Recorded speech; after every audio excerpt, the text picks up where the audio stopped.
بسم اللہ الرحمن الرحیم. السلام علیکم ناظرین. جیسے جیسے الیکشن قریب آ رہے ہیں تو پاکستان کی پولیٹکس کے حوالے سے دو اہم ترین کویشچنز ہیں. ایک کویشچن ظاہر ہے ریلیٹڈ ہے عمران خان صاحب کے متعلق کہ عمران خان صاحب کا جو نیکسٹ الیکشنز ہوں گے ان میں ان کا کیا کردار ہوگا، وہ مائنس ہوں گے مائنس نہیں ہوں گے. اس کے اوپر ظاہر ہے بہت سی باتیں ہو چکی، میں بھی کر چکا باتیں. اس کے ساتھ ساتھ دوسرا ایک اہم کویشچن یہ ہے کہ میاں نواز شریف صاحب کیا واپس آ جائیں گے، اور ان کی جو لیگل جو ان کی رکاوٹیں ہیں، امپیڈمنٹس ہیں، جس قسم کے فیصلے عدالتوں کے ان کے خلاف ہیں، تو کیا وہ فیصلے انڈو ہو جائیں گے،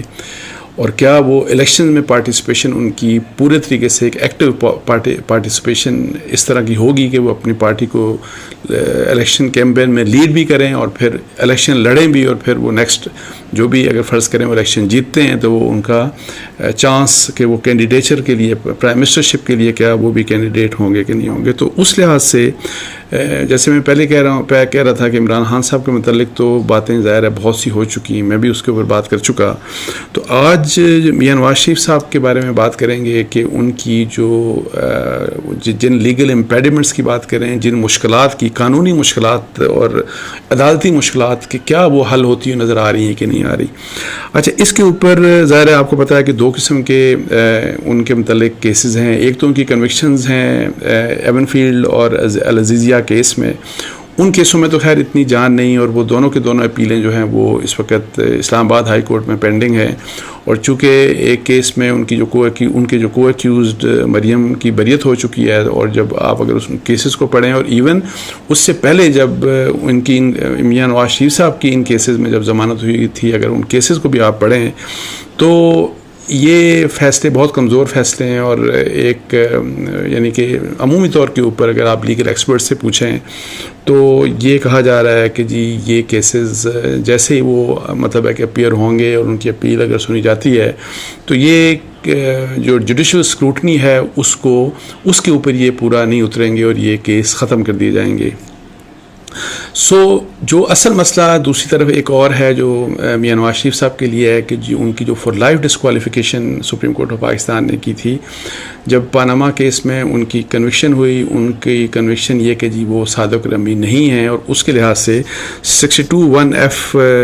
کا ایک اور سپریم کورٹ نے اپنے فیصلے میں یہ کہہ دیا کہ جی جن لوگوں کی بھی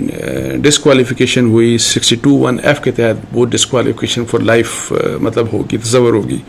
اس لحاظ سے ظاہر ہے یہ جب ابھی ریسنٹلی آپ کو پتہ ہے کہ ایک act of parliament election commission کا جو ایکٹ ہے 2017 اس میں ترمیم کی، اور اس میں ایک ترمیم جو خاص طور کے اوپر جس کا فائدہ میاں نواز شریف صاحب کو اور اس طرح کے کچھ دوسرے کیسز لائک جہانگیر ترین صاحب کو بھی فائدہ ہو سکتا ہے، اور وہ فائدہ پہنچانے کی کوشش یہ تھی. اور ایک لا جو بنایا اس میں مقصد یہ تھا کہ جس کی بھی ڈسکوالیفیکیشن ہوگی آرٹیکل 62(1)(f) کے تحت اس کی ڈسکوالیفیکیشن 5 سال کے لیے ہوگی، 5 سال سے اوپر ڈسکوالیفیکیشن نہیں ہو سکتی. اور اس لحاظ سے دیکھا جائے تو ان دونوں حضرات کی جو ڈسکوالیفیکیشن ہے اس کو 5 سال پورے ہو چکے. اور اگر اس قانون کو مانا جائے اور اگر اس کو تصور کیا جائے کہ یہی فائنالٹی ہے تو جہاں تک میاں نواز شریف صاحب کا کیس ہے ان کی ڈسکوالیفیکیشن فار لائف ختم ہو چکی ہے. اور یہ PMLN کا ویو پوائنٹ ہے جنرلی، اور یہ حکومت کا ویو پوائنٹ ہے. لیکن کیا اس کے اوپر لیگل ایکسپرٹس جو ہیں، جو قانونی جو ماہر ہیں، اور ایسے نہیں کہ ہر کسی کی بات میں نہیں کر رہا، لیکن جو کریڈیبل قانونی ماہر ہیں، بے شک وہ ان کا کسی بھی پولیٹیکل سائڈ سے تعلق ہو یا ایون ادروائز کچھ انڈیپینڈنٹ لوگوں سے بھی آپ بات کریں تو ان کا کیا ویو پوائنٹ ہے. اس لحاظ سے میری 5 مطلب ہے کہ جو کانسٹیٹیوشنل ایکسپرٹس ہیں، جو لیگل ایکسپرٹس ہیں، ٹاپ لائرز ہیں ملک کے، ان سے بات ہوئی. اور 5 مطلب ہے کہ اپنے جو ان کی اپنی سٹینڈنگ ہے، لیگل سٹینڈنگ، اس کے لحاظ سے اگر آپ دیکھیں تو وہ ان کی ایک اپنی ریپیوٹ ہے ان تمام حضرات کی.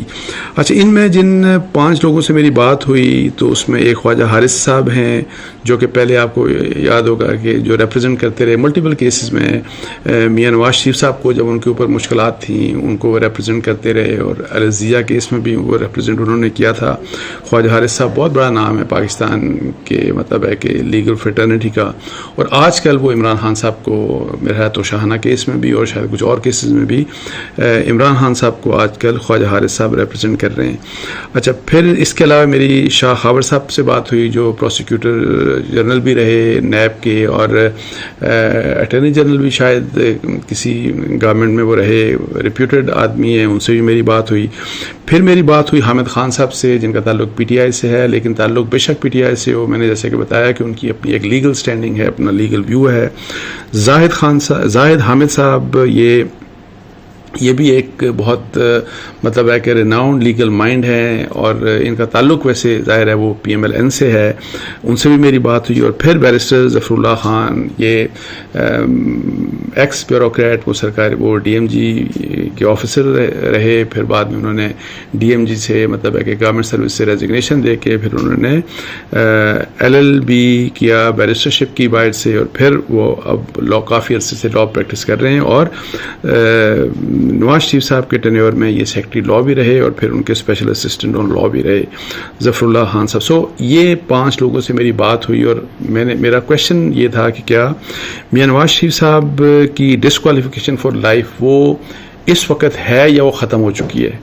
اچھا, اور اس میں ظاہر ہے جو بھی بیک گراؤنڈ تھا جو میں نے ابھی آپ کے سامنے بھی بیان کیا, وہ سارے کا سارا میں نے ان 5 صاحبان کے سامنے رکھا. میں نے ان رائٹنگ کو کویشچن بھیجا, اور پھر مجھے جو جواب موصول ہوا تو اس میں ایک بات جو ہے کہ جی میاں نواز شریف صاحب یا اگر پی ایم ایل این یا اگر یہ پی ڈی ایم کی گورنمنٹ یہ سمجھتی ہے کہ اس لیجسلیشن جس کی میں بات کر رہا تھا 2017 کے الیکشن ایکٹ کی, کہ اگر اس کے تحت وہ یہ سمجھا جاتا ہے کہ ان کی ڈسکوالیفیکیشن ختم ہو چکی ہے, تو ایسا ہے نہیں ان دا ویو آف, یہ اس میں کنسنسس نہیں ہے جو لیگل ایکسپرٹس ہیں. سو اس کے اوپر ایک سپلٹ ہے, ایک کانفلکٹ ہے آپس میں لیگل ایکسپرٹس کا. اور اس لحاظ سے میری جب خواجہ حارث صاحب سے بات ہوئی تو خواجہ حارث صاحب کا یہ کہنا تھا کہ یہی والی بات کہ 2 چیزیں امپورٹنٹ ہیں. ایک تو یہ کہ آئینی ترمیم کے ذریعے اگر یہ آئینی ترمیم ہوتی تو پھر تو ٹھیک ہے کہ ان کی ڈسکوالیفیکیشن 5 سال کی مدت جو ہے آرٹیکل 62(1)(f) کے تحت ڈسکوالیفیکیشن کی اگر آپ متعین کرتے ہیں تو وہ اگر آئینی ترمیم کے ذریعے ہوتی ہے تو پھر تو اس کے اوپر کوئی کویشچن نہیں ہو سکتا. لیکن اگر آپ نے سمپل لا کے تحت کیا اور دوسری طرف سپریم کورٹ آف پاکستان کا اپنا ایک حکم ہے, ایک آرڈر ہے, اور اگر وہ ججمنٹ ریویو نہیں ہوتی تو ان کا یہ خیال ہے کہ یہ 2 کافی اسٹرانگ پوائنٹس ہیں وہ لیگلی مطلب قانون کے لحاظ سے. اب ظاہر ہے وہ ڈسکس ہوں گے سارا کچھ, لیکن اگر آپ ان کا سینس لیں, وہ جو کہنا ان کے خیال میں سمپل لا سے یہ شاید ممکن نہیں کہ جی آپ صرف ایک قانون بنا کے سپریم کورٹ کے آرڈر ایک طرف ہو اور دوسری طرف جو ہے وہ آئین کی جب بات ہو کہ جی آپ اس طریقے سے, تو وہ ان کا یہ کہنا ہے کہ یہ for life disqualification Mian Nawaz Sharif صاحب کی یا کسی بھی دوسرے شخص کی اس امینڈمنٹ سے ایک قانون سے نہیں ختم ہو سکتی. یہی ویو حامد خان صاحب کا تھا, انہوں نے بھی یہی باتیں, یہی 2 پوائنٹس ان کا ایمفسس تھا. لیکن جو باقی 3 لوگ تھے, شاہ ہاور صاحب, زاہد حامد صاحب اور ظفر اللہ صاحب, ان کا یہ خیال ہے کہ جی جو سپریم کورٹ کا فیصلہ چاہے جو مرضی ہو, لیکن جب ایک لیجسلیشن ہو گئی اور پارلیمنٹ نے جب ایک قانون بنا دیا اور قانون بنا کے انہوں نے یہ فیصلہ کر دیا کہ یہ جو ڈسکوالیفیکیشن کی بات آئین کے ایک آرٹیکل کے تحت ہوتی ہے اور وہاں پہ مدت نہیں لکھی, اس مدت کو اگر آپ سمپل قانون کے ذریعے متعین کر دیتے ہیں, اس کا ایک تعین کر دیتے ہیں کہ اتنا وہ ٹائم پیریڈ ہوگا, تو اس میں ان کے بقول, ان تینوں کے بقول میاں نواز شریف صاحب اس وقت ان کی فار لائف ڈسکوالیفیکیشن ختم ہو چکی ہے. اب یہ ظاہر ہے ویو پوائنٹ ہے, مطلب ہے کہ ان 5 میں نے جیسے بتایا کہ ٹاپ لیگل ایکسپرٹس کا. لیکن یہاں پہ میں آپ کو ایک بات بتا دوں کہ 2 ایشوز جب آپ ان سب لوگوں کو سنتے ہیں تو 2 ایشوز امپورٹنٹ آتے ہیں. ایک تو ایشو یہ ہے کہ جی سپریم کورٹ آف پاکستان کا ایک فیصلہ ہے اس کے اوپر, اور پھر سپریم کورٹ نے آئین کے ایک آرٹیکل کی انٹرپریٹیشن کرتے ہوئے یہ بات کی کہ جی فار لائف ڈسکوالیفیکیشن والی بات. ایک تو یہ بات کہ جی کیا سپریم کورٹ کی انٹرپریٹیشن بہت زیادہ مقدم ہے, یا قانون اگر پارلیمنٹ بناتی ہے, اور قانون پارلیمنٹ بناتی ہے جو کہ ایک آئین کی کسی شک کو ایکسپلین کرنے کے لیے قانون بناتی ہے, تو اس کی حیثیت زیادہ ہے یا سپریم کورٹ آف پاکستان کی ججمنٹ کی, جو کہ پہلی ججمنٹ, اور ججمنٹ ظاہر ہے پہلے دی جا چکی ہے. اچھا, اس میں چونکہ دیکھیں اگر آپ لیگلی تھوڑا سا ایویلویٹ کریں تو ظاہر ہے یہ مانا جاتا ہے کہ جی کا جو آئین کی جو تشریح ہے اس کا right supreme court of Pakistan کے پاس ہے، اور ظاہر ہے آئین کی اصل روح کو آپ تبدیل نہیں کر سکتے، لیکن آئین کی کسی بھی شک کے بارے میں اگر کوئی question supreme court of Pakistan کے سامنے جاتا ہے تو یہ تشریح کی جاتی ہے کہ اس شک کا، کوئی بھی شک ہو سکتی ہے کہ اس کا مقصد کیا ہے، تو وہ جب انٹرپریٹیشن ہوتی ہے تو اس بارے میں جنرلی یہی کہا جاتا ہے کہ جی سپریم کورٹ آف پاکستان کو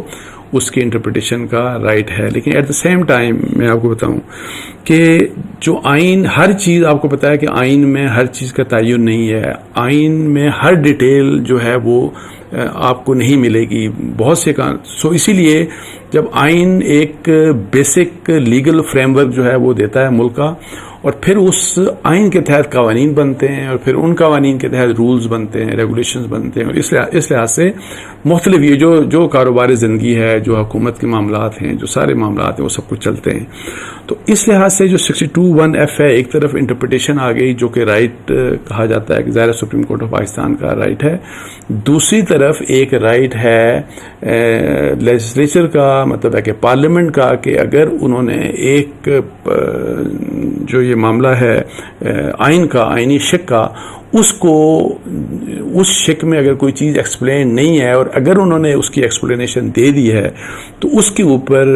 کیا یہ اختیار پارلیمنٹ رکھتی ہے کہ نہیں رکھتی، اور اس کے بارے میں بھی ظاہر ہے جس طرح اگر ان کا اختیار آپ مانتے تو آپ کو اس پارلیمنٹ کا بھی یہ اختیار ظاہر ماننا پڑے گا۔ اب مسئلہ یہ ہے کہ چونکہ سپریم کورٹ کا ایک پہلے فیصلہ تھا اور اس فیصلے کے تحت یہ فیصلہ کیا گیا،